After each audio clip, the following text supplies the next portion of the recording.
नमस्कार।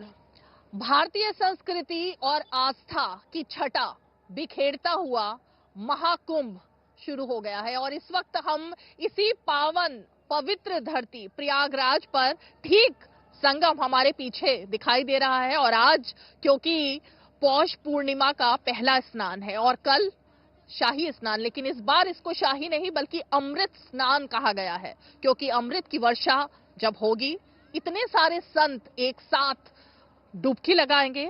और कहते हैं कि जिस वक्त महाकुंभ का मेला चल रहा होता है उस वक्त सारे देवता भी उसी जगह पर मौजूद होते हैं। तो जब छटा बिखरेगी, आस्था का ये कुंभ दिखाई देगा, तो जाहिर तौर पर एक एक बात ऐसी होगी जो रोचक होगी। और इसीलिए आज का हमारा जो ये खास शो है वो सीधे प्रयागराज संगम से हम लेकर के आए हैं। बहुत सारे खास मेहमान हमारे साथ जुड़े हैं। खास मेहमान कहें या हम कहें कि जिन्होंने इस महाकुंभ में अपना सहयोग भी दिया, और जिस छटा की हम बात कर रहे हैं और जिस पावन धरा की हम बात कर रहे हैं, उस सबको इन्हीं के चरणों से एक तरीके से और ज्यादा सुकून भी मिलता है और ज्यादा जिस अमृत की हम बात कर रहे हैं उसकी वर्षा भी होती है। हमारे साथ तीन बेहद ही खास मेहमान यहाँ पर मौजूद हैं। मैं परिचय करा देती हूँ। हमारे साथ स्वामी राम रतन दास जी महाराज हैं, जो कि बहुत ज्यादा प्रसिद्ध हैं। इनके दर्शन करने के लिए श्रद्धालु दूर दूर से आते हैं। फलाहारी बाबा के तौर पर भी जाने जाते हैं। बहुत बहुत स्वागत है स्वामी जी दूरदर्शन न्यूज पर आपका। हमारे साथ साथी आलोक शुक्ला जी हैं, जो कि ज्योतिषाचार्य हैं, क्योंकि ऐसा माना जाता है कि जब महाकुंभ होता है तो ज्योतिष के हिसाब से भी बात होती है, तो वो भी समझने की कोशिश करेंगे। साथ ही हमारे साथ हैं डॉक्टर स्वामी रमन गिरी जी महाराज, जो कि संत हैं जूना अखाड़ा प्रयागराज की तरफ से। आप सभी का बेहद ही स्वागत है। लेकिन फलाहारी बाबा जी, स्वामी जी, हम आप ही से शुरुआत करना चाहेंगे। महाकुंभ, और इस बार तो नाम भी बदल गए हैं। इस बार पेशावर की बात नहीं हो रही, इस बार शाही स्नान की बात नहीं हो रही, बल्कि बात अमृत की हो रही है। कैसे देखते हैं आप जो कल पहला शाही स्नान या हम कहें कि अमृत स्नान होने वाला है? जय श्री सीताराम। ऋषियों ने, महर्षियों ने शास्त्रों और पुराणों में तीर्थों के विषय में प्रामाणिक बातें जो कही हैं वह अद्वितीय हैं। तीर्थराज प्रयाग के विषय में कहा है, तीर्थराज प्रयाग तीर्थों के भी राजा हैं और प्रयागों के भी राजा हैं।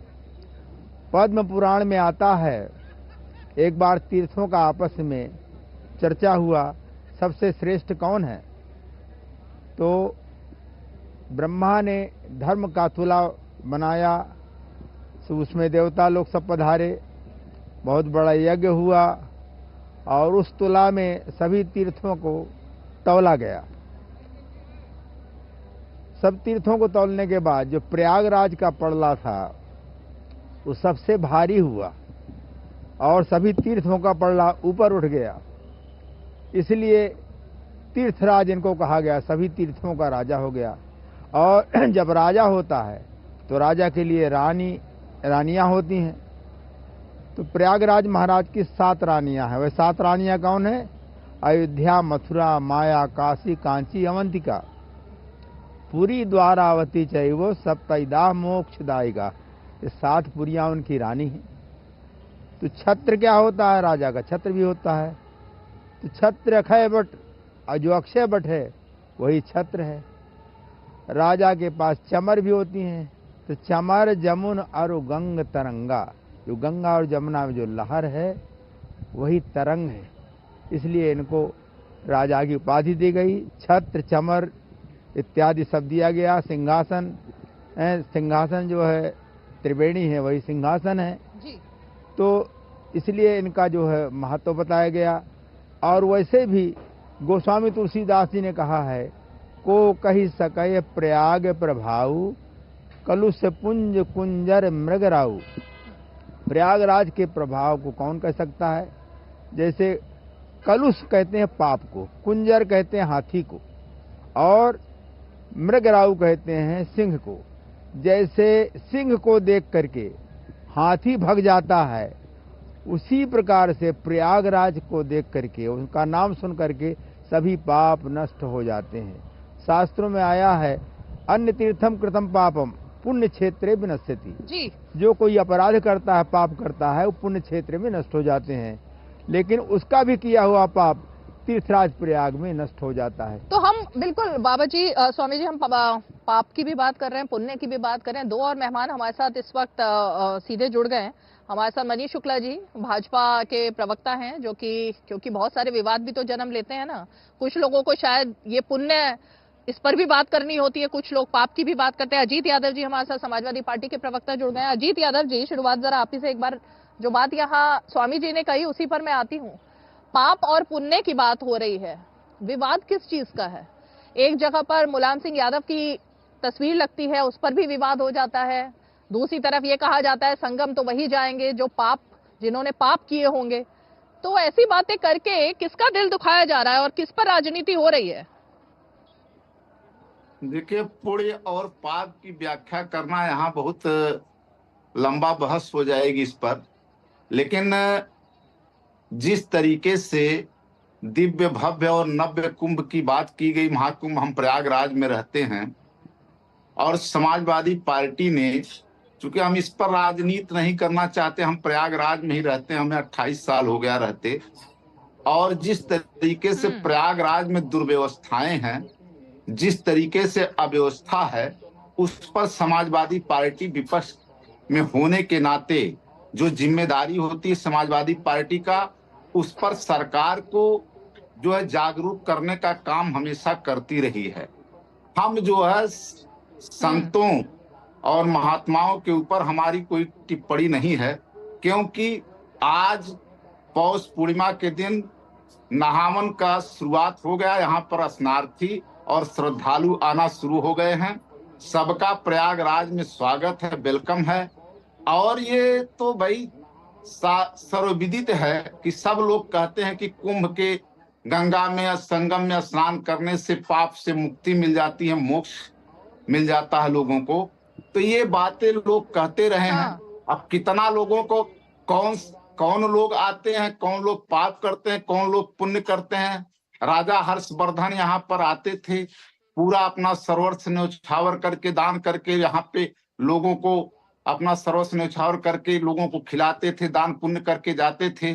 तो आज वही राजा हर्षवर्धन की मूर्ति अगर संगम के गेट पर वहीं पे लगाई गई थी, तो क्या ऐसी आवश्यकता पड़ गई कि राजा हर्षवर्धन की मूर्ति को बीजेपी की सरकार वहां से हटा करके उनका जो है दूसरी जगह लगवाने का काम करती है?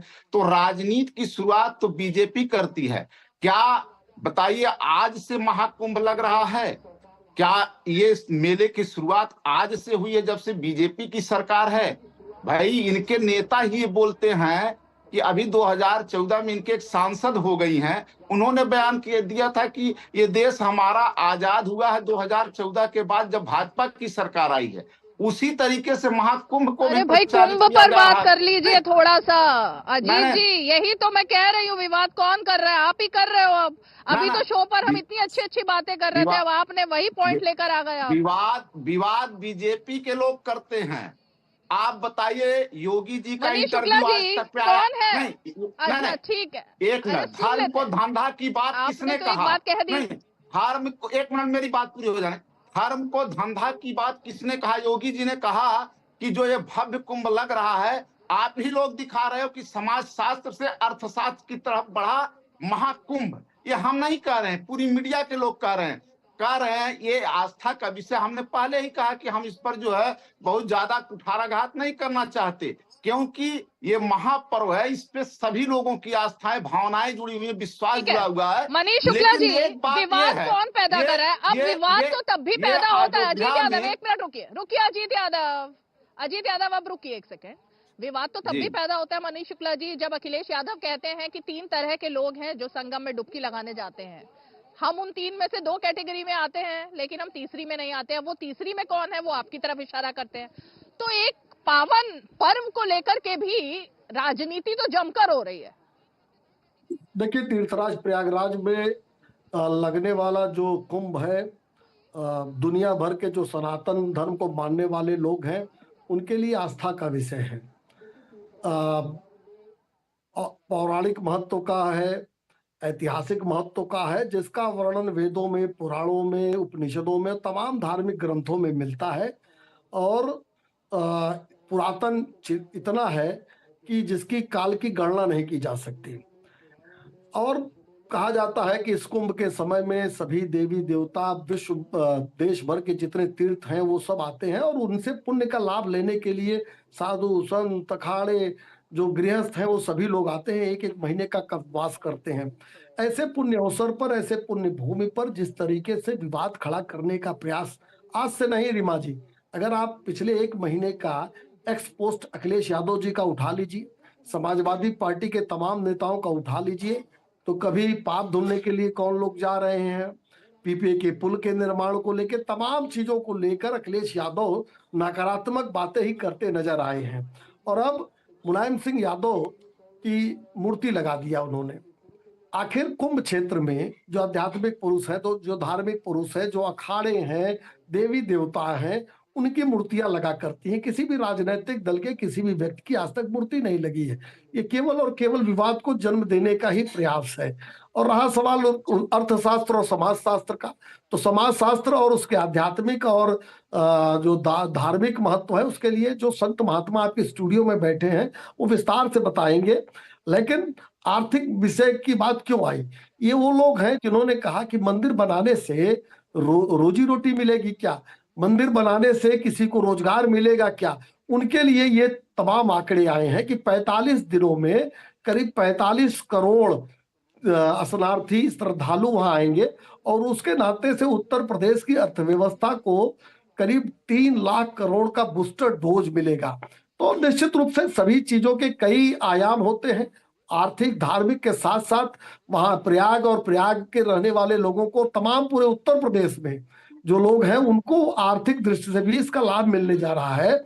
और भारतीय जनता पार्टी ने शुरू से ही, जब से हमारी सरकार बनी, तो उत्तर प्रदेश में प्रयागराज हो, चाहे अयोध्या हो, काशी हो, चित्रकूट हो, मथुरा हो, तमाम स्थानों का विकास किया। और जिसमें भी अखिलेश यादव और समाजवादी पार्टी ने लगातार नकारात्मक टिप्पणी ही की। देखिए, अजीत यादव जो आपके चैनल पर बैठे हैं, प्रयाग में रहते हैं, इलाहाबाद विश्वविद्यालय में पढ़े लिखे हैं, अगर अखिलेश जी अजीत यादव से भी कुछ सीख ले लें, इनसे भी कुछ ज्ञान ले लें कुंभ के बारे में, तमाम आध्यात्मिक के बारे में, तो मेरा पूरा विश्वास है कि अखिलेश जी से ज्यादा आईक्यू, अखिलेश जी से ज्यादा समझ अजीत जी को होगी। ना, ये गलत। मनीष जी, आप अजीत यादव जी, नहीं, मुझे, मैं स्वामी रमन गिरी जी का रुख करूं। ओके, अजीत जी, ये बताइए, मुलायम सिंह जी की, स्वर्गीय मुलायम जी की प्रतिमा लगाने की जरूरत क्या थी आपको? मतलब लगा नहीं कि उसकी जरूरत यहाँ किस लिए थी, क्यों आखिर?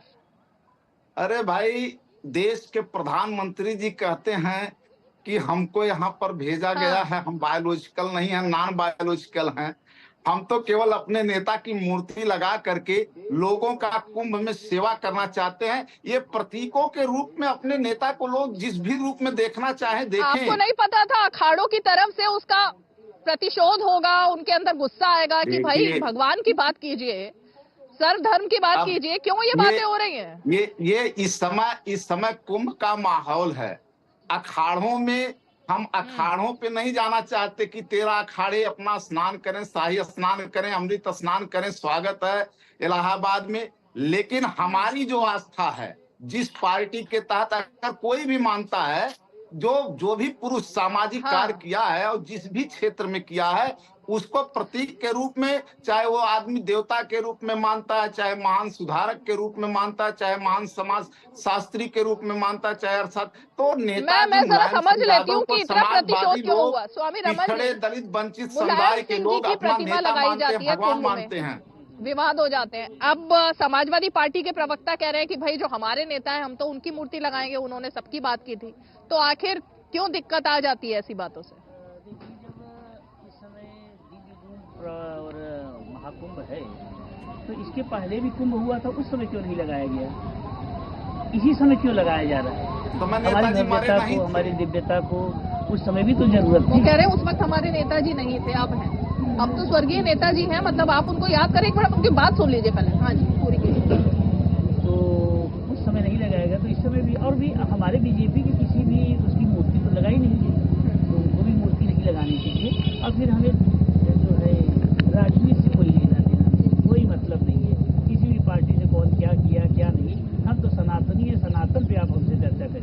सनातन पर ही तो चर्चा है। सनातन के नाम को से लेकर कुछ लोगों को इतनी दिक्कत है कि वो कह रहे हैं कि संगम में वही आएंगे जिन्होंने पाप किया है, जिन्होंने पाप नहीं किया उनको आने की जरूरत ही नहीं। तो सनातन को लेकर जब भी बहस होती है तो ऐसे मुद्दे क्यों आ जाते हैं? देखिए, जो सनातन है वो उसको कोई अच्छे से जानता नहीं। इतना अमृत है, इतना विशाल है, इतना वो है कि मैं अपने पूरे जीवन में सनातन के ये मतलब उसका 1/10 भाग भी नहीं जान सकता, क्योंकि न सनातन कभी मतलब इसकी शुरुआत बता सकता है और न इसका अंत बता सकता है, और ये कब होगा। और बाकी जितने भी धर्म आए, जितने भी चीज़ें आई, वो उसके कुछ न कुछ वर्ष हैं। मुगल का 500 वर्ष हुआ, ईसाई का भी ऐसे कुछ हुआ, 1000 वर्ष, ऐसे ऐसे सबकी एक डेट ऑफ बर्थ है। लेकिन हमारे सनातन का कोई भी वर्थ नहीं, कोई भी बता दे, कोई भी सनातनी की सनातन इतने दिन से है, क्योंकि सनातन आदि है, अंत है, अनंत है। बिल्कुल। आलोक शुक्ला जी, क्योंकि आप ज्योतिषाचार्य हैं, मैं जरा आपसे समझना चाहूंगी, अचानक से ये बहस क्यों शुरू हो जाती है सनातन को लेकर?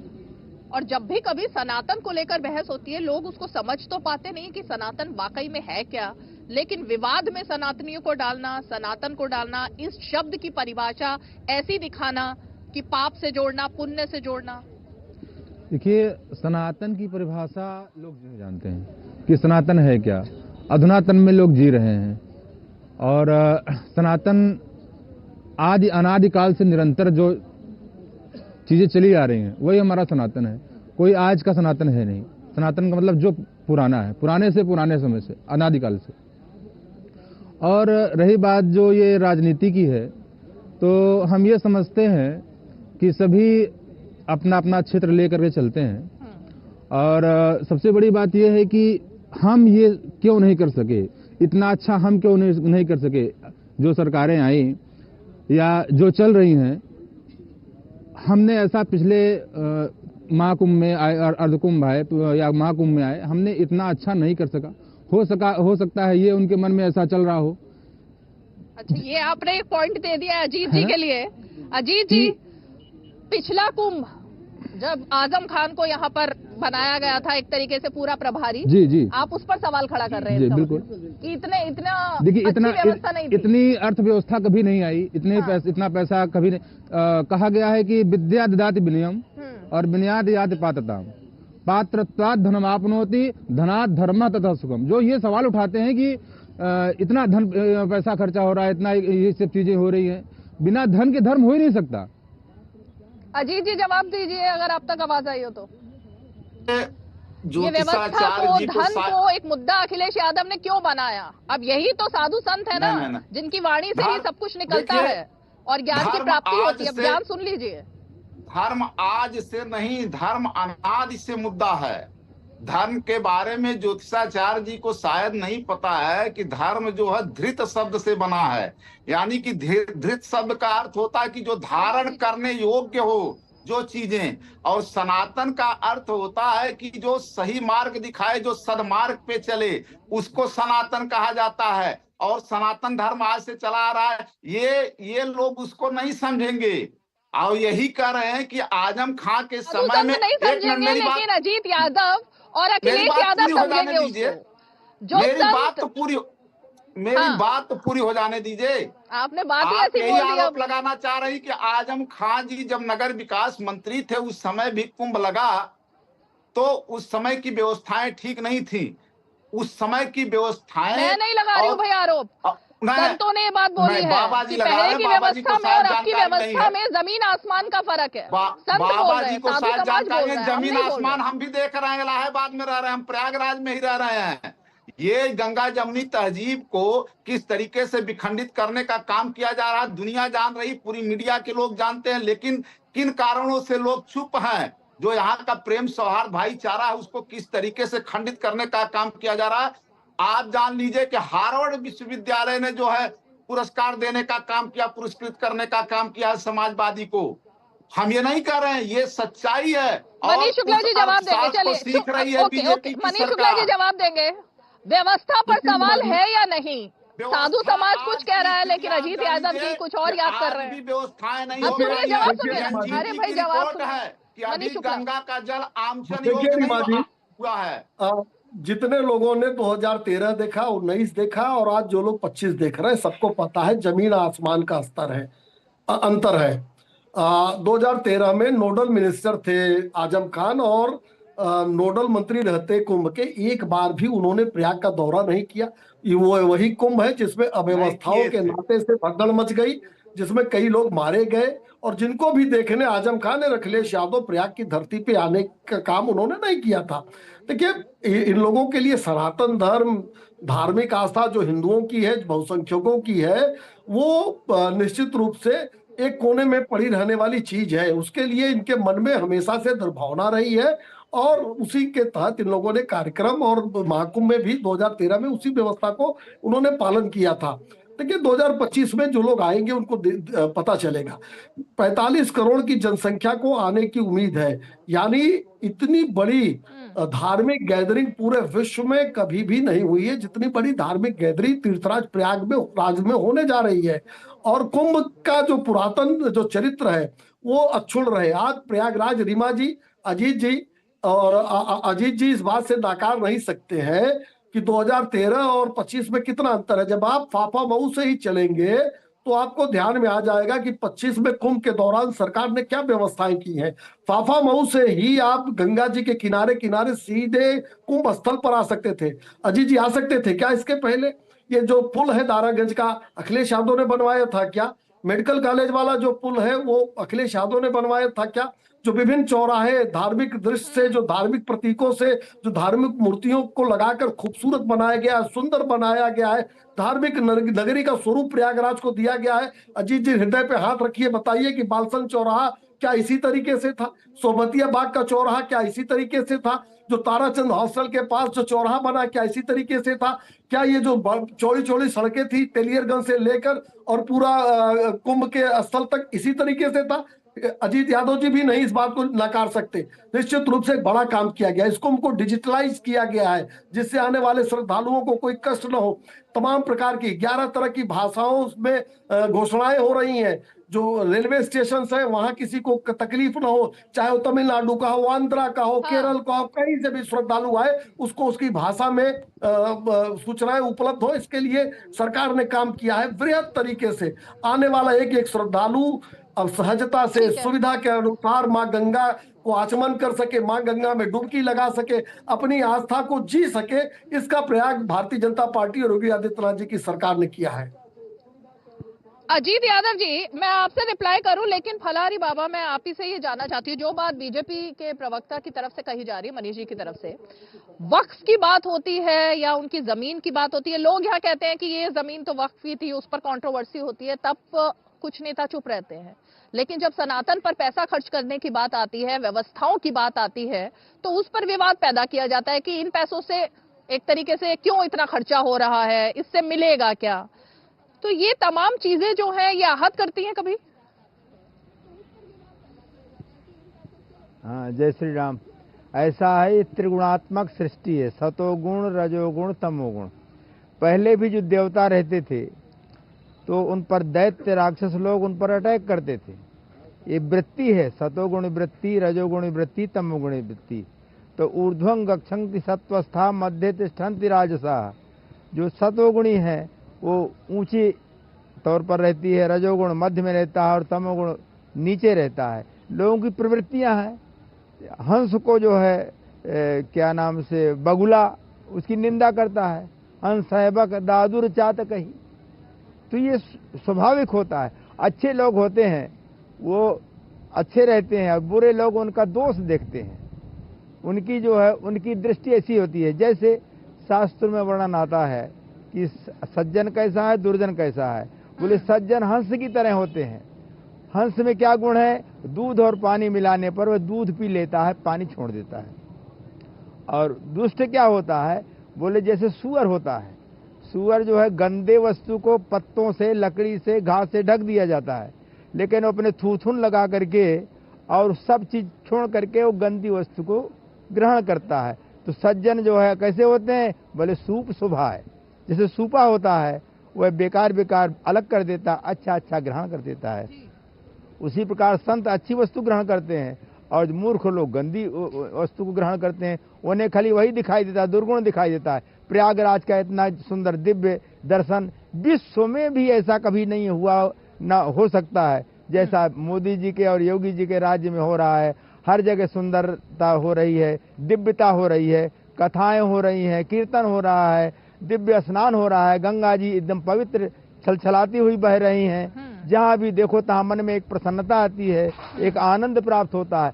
अब इतना सुंदर होने के बाद जो राजनेता लोग हैं उन्हें वही बुराई दिखाई देती है। क्यों दिख रही है अजीत जी बुराई? क्यों? मतलब व्यवस्था पर, पैसे पर, तमाम चीजों पर सवाल खड़े होते हैं। अभी जवाब आपको अब संत समाज ही दे रहा है। हम कुछ बोल देंगे तभी तिलमिला जाएंगे। भाई कबीरदास जी ने कहा है कि संत न छोड़े संतई, कौटिक मिले असंत, चंदन विष व्यापत नहीं लिपटे रहत भुजंग। और बता दें, पाथर पूजे हर मिले, तो मैं पूजू पहाड़, घर की चकिया कोई न पूजे, जेकर पीसा खाए। तो देखिए, ढोंग और आडंबर की बात पे जाएंगे तो बड़ा लंबी बहस हो जाएगी। चूंकि बहस पे आप जिस तरफ बहस को ले जाना चाहते हैं हम उसी पर बात करेंगे। एक मिनट, मेरी बात पूरी हो जाने दीजिए। मनीष जी ने बहुत बकायदा बताया। ढोंग और आडंबर ये बहुत बड़े शब्द हैं जो आप ले रहे हैं। ढोंग और आडंबर किसकी तरफ इशारा कर रहे हैं? ढोंगी और आडंबर। कौन ढोंग कर रहा है? आसाराम बापू भी यहीं पे आते थे। आसाराम बापू भी यहीं आते थे। भाई ढोंग। रामपाल भी यहीं पे आते थे। दाती महाराज भी यहीं पे आते थे। हम इसीलिए कह रहे हैं कि बात बड़ी कड़वी हो जाएगी, उस पर मैं जाऊंगा।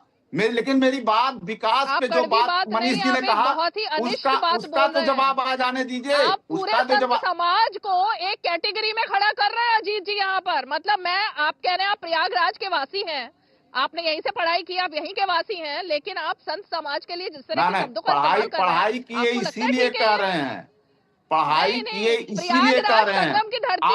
आज संत लोग जाति खोज रहे हैं। ऐसी बात कर रहे हैं, मुझे अजीब लग रहा है। नहीं, अजीब लगेगा, अजीब लगेगा। इसलिए लगेगा कि जो मनीष जी ने बातें बताई उसका हमको आप जवाब नहीं देने दे रही हैं। बालसन चौराहा दीजिए ना आप जवाब। समाजवादी पार्टी की सरकार में आप उठा के देख लीजिए, साइकिल पथ जो वो बनाया गया कंपनी बाग का, वो जो उसका वास्तव में सौंदर्यीकरण हुआ तो समाजवादी पार्टी की सरकार में हुआ और आज वो टूटा हुआ पड़ा है। आप ये बताइए कि आप सरकार में, अभी आपको सरकार में आए 7 साल हुए और आप लगता है कि पूरा आपने उत्तर प्रदेश का कायाकल्प कर दिया। विकास के मामले पे अगर समाजवादी पार्टी की तुलना भाजपा से की जाएगी तो जी ग्लोबल इन्वेस्टर समिट आपने किया, आज तक एक भी फैक्ट्री और कंपनी नहीं ला पाए रोजगार में।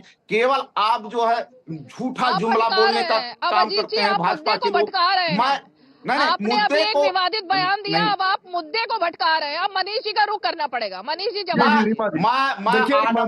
आडंबर के खिलाफ हूं, आज भी हूं और हमेशा रहूंगा। यादव जी की मजबूरी है कि समाजवादी पार्टी और अखिलेश यादव की जो मानसिकता है उनके अनुसार सनातन धर्म पर हमला करना अजीत यादव की मजबूरी है। हम लोग वशिष्ठी परंपरा को मानने वाले मैं इस चैनल पे अजीत यादव जी से कहना चाहता हूं कि काबा और मक्का मदीना अतीक अहमद भी गए, मुख्तार भी गया, तमाम आतंकी भी गए होंगे। तो क्या काबा मक्का मदीना का महत्व खत्म हो गया? कभी आप कहने की हिम्मत पड़ेगी, कभी आप भी कहने की हिम्मत पड़ेगी कि मक्का अतीक गया था इसलिए मक्का गड़बड़ हो गया? लेकिन हाँ, संगम पे कोई बाबा आया था जो आज गिरफ्तार है देश के संविधान और कानून के तहत, उसका नाम लेके पूरे सनातन को बदनाम करना ये अखिलेश यादव की रणनीति है। अजीत यादव की मजबूरी है। रीमा जी, इनको माफ करिए। मजबूरी नहीं बोलेंगे तो समाजवादी पार्टी में इनका स्थान नहीं रहेगा। समझ आ रहा है ये मजबूरी है या अंदर की भावना है? मजबूरी का नाम मत दीजिए मनीष जी, ये भावना भी हो सकती है। क्या भावना ही ऐसी है कि संतों के बारे में ऐसी बात करनी है अजीत जी? समाजवादी पार्टी में भावना बाहर निकल कर आ जाती है। समाजवादी पार्टी में रहना है तो भगवान का अपमान करना है, समाजवादी पार्टी में रहना है तो सनातन पर हमला करना है, समाजवादी पार्टी में रहना है हिंदुओं के आस्था के खिलाफ बोलना है, समाजवादी पार्टी में रहना है तो प्रभु राम के खिलाफ बोलना है। ये समाजवादी पार्टी में रहने के लिए ये गुण होने चाहिए। ये मिनिमम इनकी क्राइटेरिया है कि बिना हिंदुओं पर हमला किए, बिना सनातन पर कीचड़ उतारने आप समाजवादी पार्टी के मेंबर ही नहीं रह सकते। इसलिए अजीत यादव हो चाहे अखिलेश यादव हो, चाहे वो अभी किसी पार्टी के मेंबर होने के लिए मोहताज नहीं है मनीष जी, आप जानते हैं। इस तरह की बात कर रहे हैं, ये सबको पता है। पार्टी के मेंबर होने के लिए समाजवादी पार्टी की तुष्टीकरण करने की, मजबूरी का नाम न तुष्टीकरण दीजिए। करने के लिए इतने नीचे तक जाने को तैयार है, पूरा तुष्टीकरण करने के लिए इतना नीचे जाने को तैयार है। समाज पर बात की है मनीष जी, मुझे एक मिनट ऊपर संत समाज से रिएक्शन देना पड़ेगा। एक सेकंड जो सही संत परंपरा में है उनका स्वागत करती है। सही संत, अब ये सही संत कौन है ये कौन तय करेगा? उनका सही संत बता दे। सही संत नहीं बात मानते नहीं हैं। हो रही, लेकिन जो गलत संत है सही संत इनकी नजर में, अब सुनिए एक मिनट जी, अब इनकी गलत नजर और में सही सही आपने संत, बोल ही दिया है तो अब हाँ बोलिए। रीमा जी, सही संत इनकी नजर में मथुरा वाला रामवृक्ष यादव है, उसी को ये सही संत मानते हैं जो हत्यारा था। इसी तरह के लोगों को फलाहारी बाबा ने जो बात कही वो इनको चुभ गई, सही संत है चिन्मयानंद, आपकी पार्टी में मालिश करवा रहे थे मनीष जी। सही संत है चिन्मयानंद जी। जवाब दीजिए। ओके ओके आलोक शुक्ला जी, सही और गलत का फैसला कौन करेगा? एक मिनट समाजवादी पार्टी की भाषा देखिए। साक्षी महाराज सही संत है, आपकी पार्टी में है। हम ये बात अजीत जी यादव जी से जानना चाहेंगे कि ढोंग और आडंबर जो शब्द उठाए हैं ये क्या होते हैं, मतलब कि और वास्तविकता क्या होती है, और ये जो आप ढोंग आडंबर बोल रहे हैं ये किसके लिए ये शब्द प्रयोग किए हैं? उनका कहना था फलाहारी बाबा, आपने जो बात कही, समाजवादी पार्टी के प्रवक्ता कह रहे हैं कि यही वो जगह है जहां आसाराम, राम रहीम और ऐसे ऐसे भी संत आते थे, तो इसलिए वो इसको ढोंग और आडंबर से जोड़ रहे हैं। जो सब आपने जो टिप्पणी की व्यवस्था को लेकर, मैं उस पर जरा आपका रिएक्शन चाहूंगी। जय श्री राम। ऐसा है, प्रवृत्ति है ना, आपसे पहले भी बताया, लोगों की वही जो बुरी आदत है वो उनको बुराई देखने में ही लगता है। अब सारा संसार के सारा विश्व प्रयागराज की महिमा को, प्रयागराज के स्वरूप को, यहाँ की दिव्यता को देख रहा है। आज सारे विश्व के जो है बड़े बड़े लोग हैं, वैज्ञानिक लोग हैं, बड़े बड़े संत हैं, वो सब यहाँ पधार रहे हैं, आनंदित हो रहे हैं। लेकिन इनको क्या पता नहीं क्या इनके मन में कष्ट हो रहा है। देख न सकें पराये विभूति। लोगों को ऐसी प्रवृत्ति होती है दूसरी की जो है बढ़ोतरी को देख करके और उसकी उन्नति को देख करके उन्हें कष्ट होने लगता है, ईर्षा होने लगती है। अरे भाई, स्वाभाविक जो विषय है, आदमी सज्जन है तो वास्तव में उसको सज्जनता का उसको करना चाहिए, सम्मान करना चाहिए। अब इतना सब होते हुए भी जहाँ इतने देखने से ही आनंद होता है। अजीत जी, अब तो एक के बाद एक विवादों में मेरे ख्याल से आज पढ़ने के मूड में हैं बाबा जी। उनका कहना है अजीत जी का कि पूरे विश्व की आप कैसे बात कर सकते हैं? पूरे विश्व में तो ईसाई धर्म के लोग भी हैं, इस्लाम के भी लोग हैं, तो आप विश्व की बात क्यों कर रहे हैं? कैसे विश्व के लोग आ रहे हैं, इतना तो सुनने में आ रहा है, दूरदर्शन के द्वारा सब मालूम हो रहा है। इस प्रयागराज में आप लोग सभी लोग समझ सकते हैं इतनी दिव्यता कहाँ है। विश्व में ऐसा क्षेत्र है, क्षेत्र अगम गढ़ गाढ़ सुहावा, सपने हो नहीं प्रतिपक्षिन पावा। गोस्वामी तुलसी जी ने कहा है कि ये जो प्रयागराज का क्षेत्र है, अगम गढ़ गाढ़ सुहावा, और उसको प्रतिपक्षी लोग जो उसको विवाद करने वाले लोग हैं उसको कभी नहीं पा सकते हैं। को कही सके प्रयाग प्रभाव, प्रयाग के प्रभाव को कौन वर्णन कर सकता है?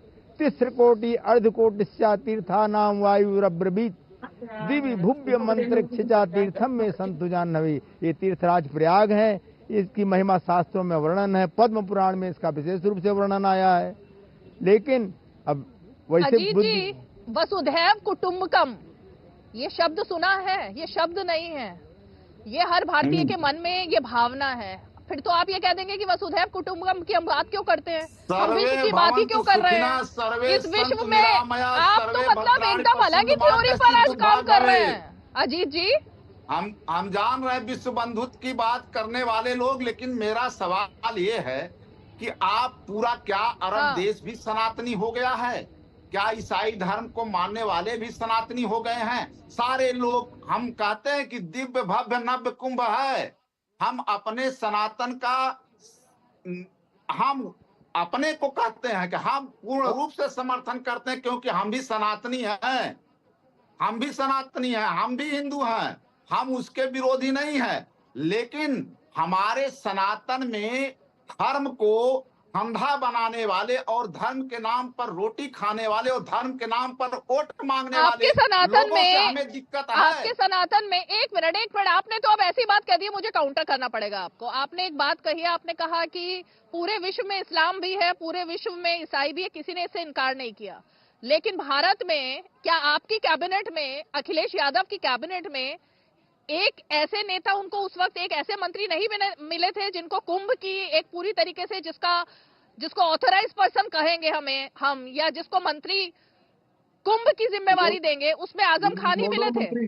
अब ये तो सवाल खड़ा होता है ना, फिर ये बताइए क्यों नहीं मिला इस्लाम से हटकर कुछ और सनातनी? अरे मेरी बात सुनेंगी आप उत्तर लेंगी। हम इस देश में रहते हैं तो हमारे देश में ईसाई भी नागरिक हैं, मुस्लिम भी देश के नागरिक हैं, दलित भी नागरिक हैं, और कितनी जातियां हैं, और उन जातियों में कितनी उपजातियां हैं। 6,500 से ऊपर की जातियां हैं हिंदुस्तान में। और आजम खां पे जो आप टिप्पणी करना, आजम खां पे जो आप टिप्पणी करना चाहती हैं, तो आजम खां जी अगर उनके कार्यकाल में नगर विकास मंत्री थे, उनके कार्यकाल में अगर कुंभ लगा था, तो वो प्रेम, भाईचारे और सौहार्द का, जिसकी बात हम डंका पीटते हैं, देश के प्रधानमंत्री कहते हैं कि हम बुद्ध के देश से आए हैं, हम बुद्ध के देश से आए हैं, जवाब देंगे रीमा जी। देश के प्रधानमंत्री कहते हैं कि हम बुद्ध के देश धैर्य से सुनिए ना अजीत यादव, धैर्य से सुनिए अजीत यादव, नहीं आए हैं। क्यों कहते हैं?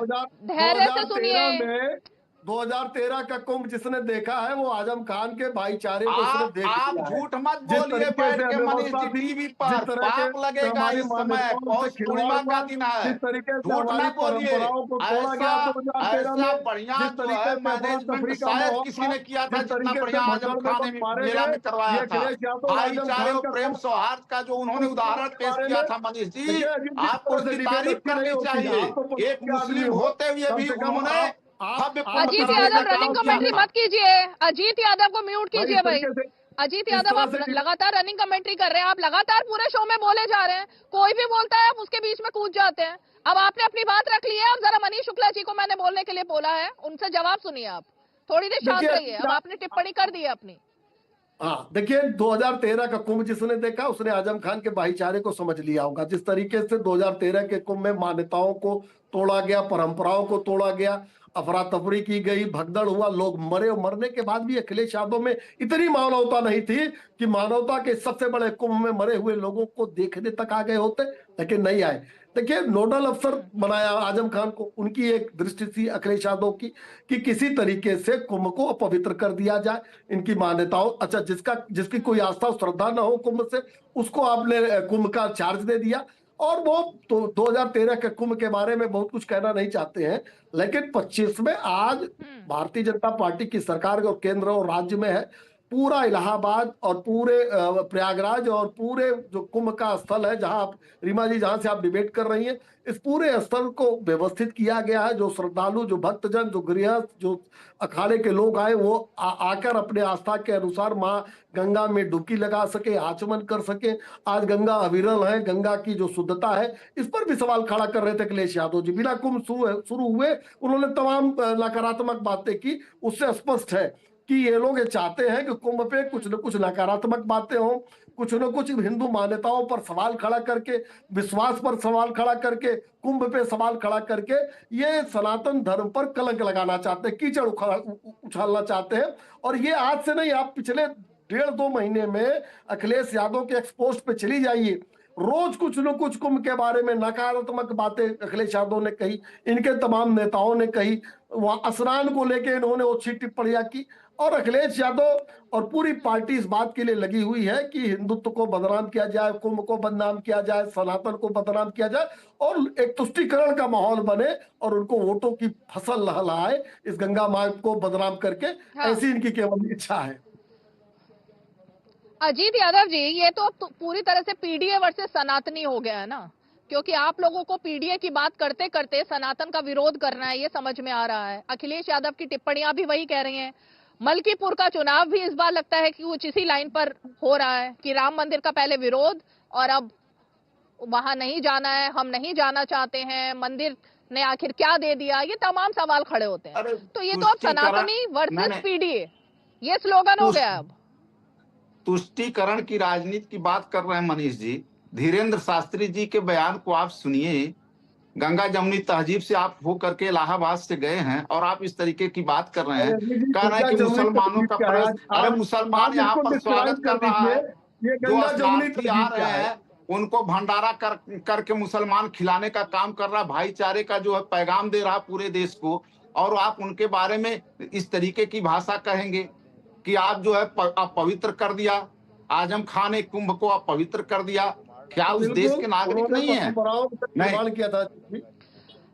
अरे भैया आप देश के फलारी बाबा कुछ काउंटर कर रहे हैं। अजीत जी आप ही की बात का कुछ जवाब दे रहे हैं, आपकी बात का फलारी बाबा कुछ जवाब दे रहे हैं, फिर दूसरे में। हाँ जी फलारी बाबा आपको जवाब देना। बार बार गंगा जमुना तहजीब कहा जाता है। अरे आप देख लीजिए, उठाकर इतिहास देख लीजिए, पहले केवल सनातन धर्म ही था। मोहम्मद साहब कब आए, ईसा मसीह कब आए, उसके पहले हजारों वर्ष बीत गए, अपना सनातन धर्म ही था। और एक कुब्र प्रवृत्ति आ गई, जैसे पहले देवताओं से दैत्य हो जाते हैं। जो है रावण भी बहुत तपस्वी था, कुंभकर्ण ने तपस्या किया, लेकिन वो तपस्या के कारण उनमें अहंकार पैदा होगा, इसलिए पतन हो गए। इसलिए हमारा जो सनातन धर्म है वही धर्म है। यह सब तो पंथ है, ईसाई पंथ है, मोहम्मद साहब का पंथ है, वो प्रकट हो गए, कोई 2000 साल, कोई 1000 साल, कोई 4000 साल। ये सनातन धर्म का हमारा इतिहास है। आप मुसलमानों का इतिहास बताइए, ईसाइयों का इतिहास बताइए, और भी लोगों का। तो ये जो है, यही जो है मूर्खता है लोगों की। हमारा सनातन धर्म अनादि है और उसको मानना चाहिए।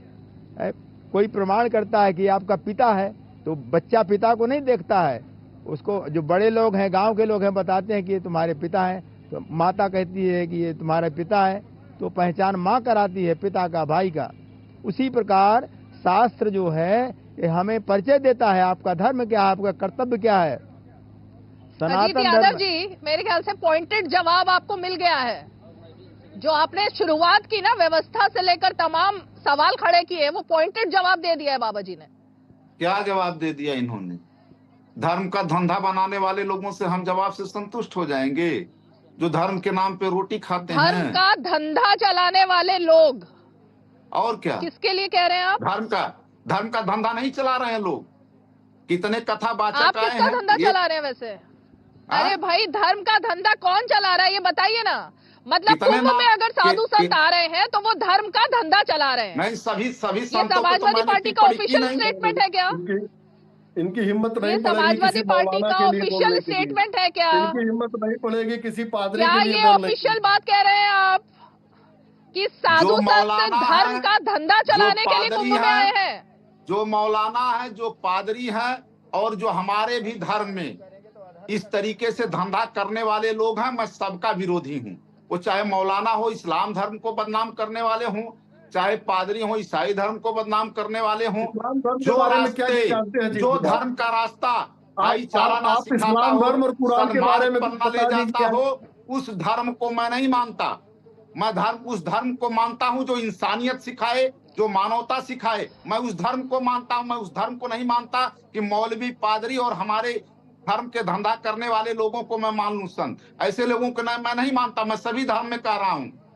मैं ये नहीं कह रहा हूं कि इस्लाम धर्म में मौलवी जो है धंधा नहीं करते, वहां भी धंधा करने वाले हैं। जैसे हमारे में बैठ करके तमाम लोग धंधा फैलाए हुए हैं। किस तरीके से हमारे हिंदू धर्म को बदनाम करने का, सनातन धर्म को बदनाम करने का काम कर रहे हैं, दुनिया जानती है। उनका कहना है धीरेन्द्र शास्त्री जैसे लोग क्या नौटंकी करते हैं, अनिरुद्धाचार्य जैसे लोग क्या नौटंकी करते हैं। समाजवादी पार्टी का तो धर्म का धंधा। अब रुकिए, आप सुन लीजिए, धर्म का धंधा।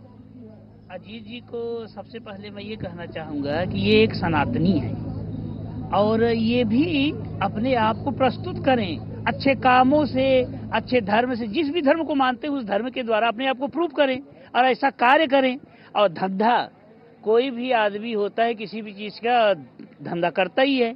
आप भी किसी चीज का धंधा करते होंगे, तो अगर साधु संत महात्मा कुंभ में आके अपने धर्म का धंधा नहीं करेंगे तो किसका करेंगे? अगर आप सनातनी हैं तो मुंह दिया है तो अच्छी बात बोलने के लिए, कान दिया है तो अच्छी बात सुनने के लिए, आंख दिया है तो अच्छी चीज देखने के लिए, और हर व्यक्ति को ये करना चाहिए। मनीष शुक्ला जी देखिए, दरअसल रीमा जी, मैंने पहले ही वक्तव्य में कहा कि समाजवादी पार्टी सनातन बहुसंख्यक धर्म में लगातार किस तरह से कीचड़ उछाले और कीचड़ उछालकर एक संदेश वो देना चाहते हैं एक मुस्लिम धर्म के लोगों को कि हम आपके लिए हिंदू धर्म को गाली भी दे सकते हैं, उन पर कीचड़ भी उछाल सकते हैं, उनके आस्था पर चोट भी पहुंचा सकते हैं। आपको ध्यान में होगा कि कारसेवकों की हत्या मुलायम सिंह यादव ने कराई और कम से कम 10 बार उन्होंने बयान दिया कि जरूरत पड़ती तो और कारसेवकों की मैं हत्या करा सकता था। तो ये तो इनका डीएनए है शुरू से। तो इस डीएनए के अनुसार अजीत यादव ये बात कह रहे हैं। दरअसल अजीत यादव नहीं बोल रहे हैं, अखिलेश यादव बोल रहे हैं। अखिलेश यादव के इशारे पर कुंभ पर हमला हो रहा है, सनातन धर्म पर हमला हो रहा है। अजीत यादव और ऐसे लोग केवल अखिलेश यादव के मुख हैं, इनके मुख से अखिलेश यादव की वाणी निकल रही है और ये पूरे सनातन धर्म को मानने वाले लोगों को सुनना चाहिए और विचार करना चाहिए कि राजनीतिक दल ये किस तरीके से वोट के लिए तुष्टीकरण करने के लिए हमारी हजारों हजार साल की पुरानी परंपराओं पर भी कीचड़ उछालने से बाज नहीं आ रही है। ये साधु संतों को ढोंगी कह रहे हैं, साधु संतों को धर्म का धंधा कह रहे हैं। आखिर जो साधु संत हैं, जो कथावाचक हैं, इनका काम क्या है? इनका काम ही यही है कि आम जन तक, जन जन तक, सनातन धर्म को मानने वाले लोगों तक जो राम कथा है, तमाम जो भागवत है, इस तरह की जो कथाएं हैं, उनको पहुंचाने का काम है। आज जब समाज पथभ्रष्ट नजर आता है, उसको क्यों है? क्योंकि हम अपना जो हमारा जो सनातन का धर्म है उससे हम च्युत हुए हैं। इसके नाते से पथभ्रष्टता बढ़ती है और ये लोग चाहते हैं कि कोई राम की कहानी न सुने, कृष्ण की कहानी न सुने, भागवत न सुने और तमाम जो इस तरह की कहानियां हैं जिनके नाते से चरित्र सबल बनता था वो सुने ना, और वो भी इन्हीं की तरह इन्हीं के रंग में बह जाए। लेकिन साधु संत अपना काम बखूबी कर रहे हैं। उत्तर प्रदेश की सरकार भी आस्थावान सरकार है और सनातन धर्म की आस्था को अक्षुण्ण रखने के लिए इतनी अच्छी व्यवस्था हमारी सरकार ने की है, केंद्र प्रदेश सरकार ने की है, योगी जी ने की है, रोज उन्होंने दौरे किए हैं और आगे भी सनातन धर्म, हिंदू धर्म, बहुसंख्यक धर्म अपने आस्था के अनुसार अपना पालन कर सके, इसके लिए हमारी प्रतिबद्धता है। हमारी सरकार कहती रहे, करती रहेगी। अखिलेश यादव की पार्टी चाहे जितना भी तंडा करे। एक ब्रेक ले लेते हैं, ब्रेक के बाद अजीत जी कुछ सीधे सवाल जरा आपसे एक बार फिर से करने होंगे। ब्रेक लेते हैं, छोटा सा ब्रेक, देखते रहिए 5 की पंचायत। अज सारे मोहल्ले हाजी, खुशियों दी तुम्बी बाजी, हर स्वाद दिले चटकारे, नचदे ने सारे बाजी। लोड़ी दी बधाइयां, अज मिलके जश्न मनावांगे। लोड़ी दिया लख लख बधाइयां। हो असली मसाले सच सच, MDH। It's another 6. रिचार्ज, जल्दी रिचार्ज करा। ये क्या किया? मैच तो गया। पेमेंट कैसे करेंगे? टोकनाइज कार्ड से। टोकन? हाँ, ऑनलाइन पेमेंट के लिए आरबीआई लाए हैं टोकनाइजेशन। एक बार कार्ड डिटेल्स, OTP, CVV डालकर टोकन जनरेट कीजिए। कार्ड भी सुरक्षित और बार बार डिटेल्स भरने की नो झंझट। वही सुविधा अधिक सुरक्षित। ऑलराउंडर वो की मैं। आरबीआई कहता है कि जानकार बनिए, सतर्क रहिए।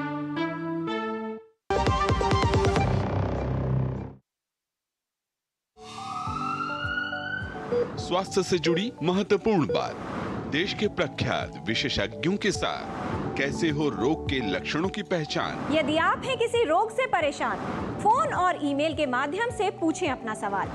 विशेषज्ञों से मिलेगा सही समाधान। देखिए स्वास्थ्य से तो संगम की पावन धरा से हम ये खास शो, खास पेशकश आपके लिए लेकर आए 5 की पंचायत में। लेकिन अजीत जी, आपने कुछ ऐसी बातें कह दी हैं कि अब कुछ सीधे सवाल। पहला सवाल जो मनीष शुक्ला ने उठाया कि क्या किसी इस्लाम धर्म जिसका आप इतना ज्यादा जिक्र कर रहे हैं, किसी ईसाई धर्म जिसका आप जिक्र कर रहे हैं, उनके संत समाज या उनके मौलवियों, पादरियों, तमाम लोगों के बारे में आप ऐसी टिप्पणी कर सकते थे या ये आपकी ऑफिशियल लाइन हो सकती थी?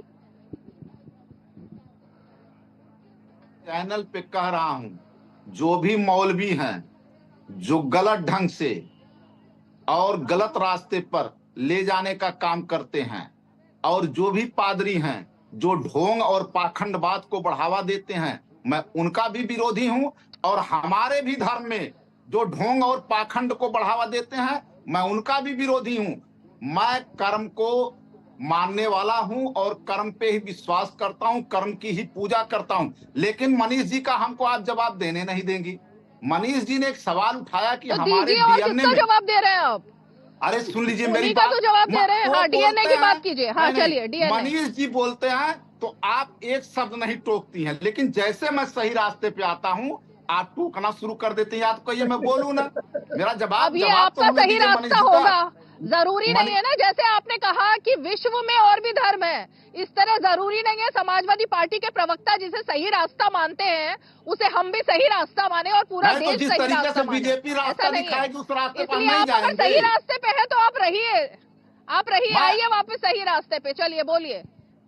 मनीष जी कह रहे हैं कि ये डीएनए पर इन्होंने सवाल उठाया है, तो इस देश के मूल निवासी हम ही लोग हैं। डीएनए में आपके खोट होगा मनीष जी। बार बार आप लोग डीएनए की चर्चा न किया करिए, क्योंकि यूरेशिया और आर्य आप ही लोगों के बारे में बोला जाता है। मूल निवासी इस देश के पिछड़े और दलित ही हैं। इस पर आपको मिर्ची लग जाएगी। मनीष जी डीएनए की चर्चा न करिए, आप पढ़े लिखे हैं। डीएनए पे बड़ी लंबी बात हो जाएगी। और यही ज्ञान है अखिलेश यादव जी के पास और उनके प्रवक्ताओं के पास। कौन एशिया का है, कौन यूरेशिया का है? अरे व्हाट्सएप यूनिवर्सिटी से बाहर आइए। एक सवाल और व्हाट्सएप यूनिवर्सिटी से बाहर है हम।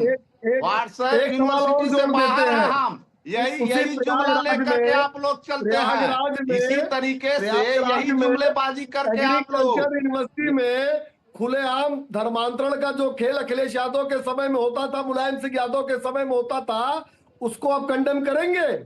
जमुना पार करते ही आप तो जानते ही होंगे बी लाल, जिसको हमारी सरकार ने जेल में डाल रखा है इस समय।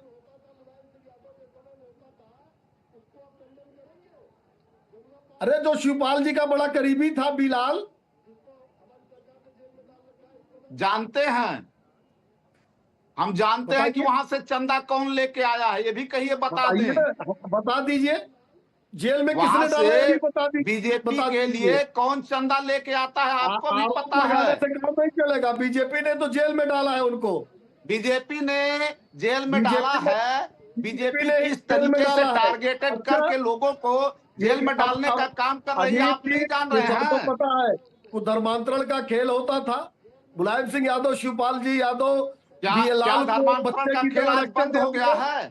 देते थे खुलेआम सिविल लाइन से लेके और एग्रीकल्चर ड्रीम यूनिवर्सिटी तक क्या क्या नहीं होता था। अगर मैं बोलने लगूंगा खुलवाइए। धीरेन्द्र शास्त्री के अजीत जी इसीलिए कहते हैं कि वाणी पर संयम रखना बहुत जरूरी है और साधु संतों की शरण में जाना भी इसलिए बहुत जरूरी है कि वो आपको ये शिक्षा देते हैं कि वाणी पर संयम कैसे रखा जाता है। अजीत जी अब आपने वाणी से कुछ ऐसे कटु वचन बोल दिए कि उस पर डीएनए पर सवाल आपके आ गया। देखिए मैंने सोचा था कि आज हम महाकुंभ की बात कर रहे हैं, हम पावन धरती की बात कर रहे हैं, और आप तो उस पावन धरा पर हैं, तो आपके मुंह से कुछ अच्छी वाणी निकलेगी। लेकिन आपने कैसी कैसी बातें बोल दी हैं। संतों पर सवाल, बता दिया, धर्म पर सवाल, आप तो सभी चीजों पर सिर्फ सवाल ही खड़े कर रहे हैं आज। अजीत जी अरे हम जिस देश में रहते हैं आज समाज को भी मानने वाले लोग हैं। अच्छा किया। अच्छा वो आप साधु समाज को थोड़ा तो सुनिए, ऐसा नहीं है। बात सुन लीजिए थोड़ा सा, आप ही की बात पर कुछ ऐड कर रहे हैं, फिर जवाब दीजिए। आपके फिर जवाब दीजिएगा। देखिए आपने जितने भी जो भी शब्द बोले उसमें से मुझे सिर्फ 2-3 शब्द बहुत अच्छे लगे। जैसे आपने कहा कि पादरी पोप पे भी हम कमेंट कर रहे हैं, मौलवी भी जो गलत काम कर रहे हैं, तो उस हिसाब से हर धर्म में कुछ न कुछ तो गलत होता ही है। तो हम अच्छी विचारों को ही रखने के लिए यहाँ प्रस्तुत हुए थे, लेकिन आपने मान लिया अपनी वाणी से, अपने वचनों से। मुझे बहुत अच्छा लगा कि आप कुछ अच्छा भी बोलते हैं। सनातनी है तो कहीं न कहीं से कुछ अच्छे शब्द निकलते ही हैं। आपने कहा, इस बात का भी ध्यान देना चाहिए यहाँ पे कि आपने बहुत अच्छा बोला कि बोला क्या आपके मन के विचार अपने आप निकल ही गए कि पादरी के खिलाफ भी हम हैं, पोप के भी खिलाफ हैं, मुस्लिम कम्युनिटी के खिलाफ है जो गलत कर रहे हैं। मुझे बहुत अच्छा लगा।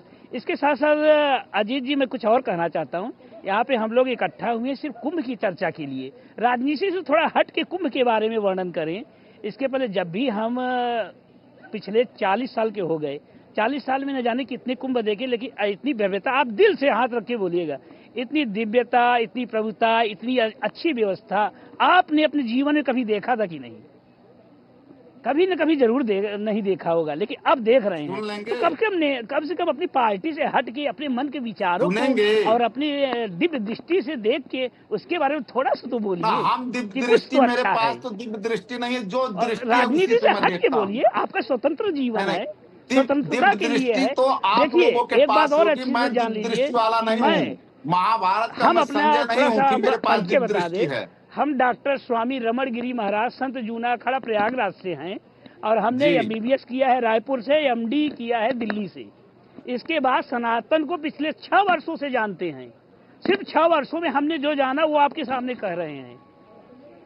और हमें इससे राजनीति से, न बीजेपी से, न कांग्रेस से, न सपा से, बसपा से कोई मतलब नहीं है। यहाँ पे आए तो सिर्फ संत की चर्चा के तौर पे, अपने कुंभ की चर्चा को लेके और अपने सनातन कितना आगे बढ़ा, जो हमारे पुस्तकों में लिखा हुआ है, उसका आज की डेट में आप देख लीजिए कि कितना अच्छा सनातन हर घर में। आप मेरे ख्याल से आपकी सरकार की वाणी से यहीं पर ही विराम देना होगा और अजीत जी को सारे जवाब मेरे ख्याल से मिल गए हैं। अब अजीत जी, मनीष जी जो कहना चाह रहे थे वो तो आपको बहुत चुभ रहा था, लेकिन अब संत समाज के कुछ अच्छे प्रवचन अगर होते हैं उनको हमेशा अडॉप्ट करना चाहिए और उन पर अमल लाने की कोशिश करनी चाहिए। तो अब इसी बात के साथ चलिए, अब कल अमृत स्नान का सभी को इंतजार है और उससे पहले संगम की इस धरा से हमें दीजिए इजाजत और देखते रहिए DD न्यूज।